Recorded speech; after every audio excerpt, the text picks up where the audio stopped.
In this video, I'm about to share with you 3 tests that you can do at home or under the supervision of your doctor that may very well determine how long you're going to live and how well you're going to be living at that time. Hello, my name is Dr. Robert Bartosh of Proactive Wellness and Injury Center, and the information I'm about to share with you comes from a study that was published in 2014 in the British Journal of Medicine. And in the medical journal, they stated that there was research that was done back in 1999.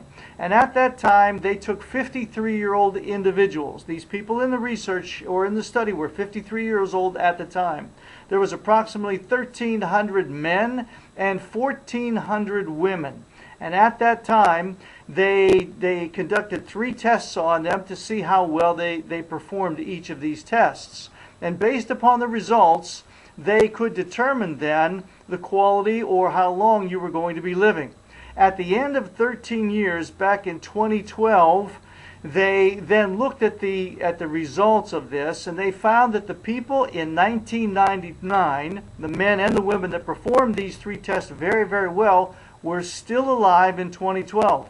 However, what was alarming was that all of the people that performed the tests poorly were not alive in 2012. So therefore, they deducted that these 3 tests are very powerful indicators as to how long an individual is going to live and how well he or she's going to be living at that time.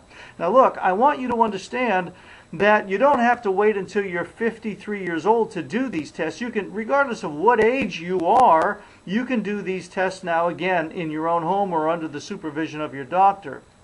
And the point, though, is that if you're younger than 53 and you're not able to perform any of these tests well, regardless of whether it's just one or all 3, you really need to see your doctor or, someone, a wellness practitioner, I should say, a holistic practitioner who can identify the cause of the problem, because clearly if you're not able to perform these tests well, your body's letting you know that there is a problem. And if that problem at the age that you're doing this test is not resolved, if it's not corrected, then logic dictates it's going to get worse and worse, and your possibility or your potential for living a long and a healthy life is certainly going to be diminished. So these tests were simply these 3, and I want to give you the official titles actually. The one was called the standing and sitting. It's called the chair test, and what you have to do is this.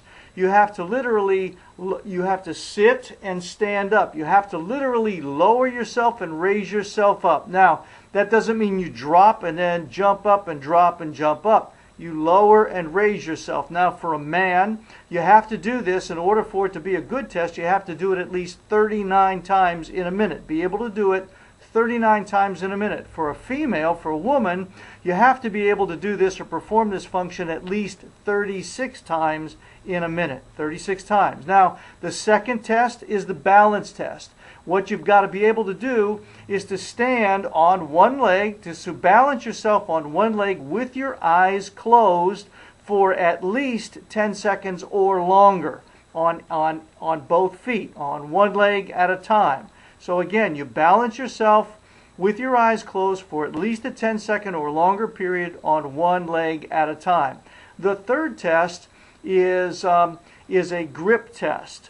And the grip test is testing the strength that you have in each hand, gripping something. You should be able to grip or force a grip or have a force of a grip of up to 54.5 kilograms. That's about 120 pounds of pressure in your grip. Now, what we're saying here, or what they're saying in this test, is you should have an equal grip in both hands, and they should be relatively strong. By relative, it should be at least 30% of your body weight in pounds. So if you weigh 100 pounds as a female, your grip should be at least 33 pounds, maybe 35 pounds of pressure or force you should be able to generate.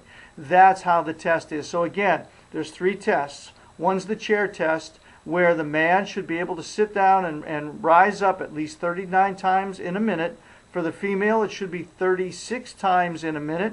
Then there's the balance test, where you close your eyes, standing on one leg at a time, maintaining your balance for at least a 10-second or longer period. And the third test, which we've just covered, is the grip test, or the grip test, where you should be able to squeeze something with at least about 25 to 30% of your body weight in pounds and pressure.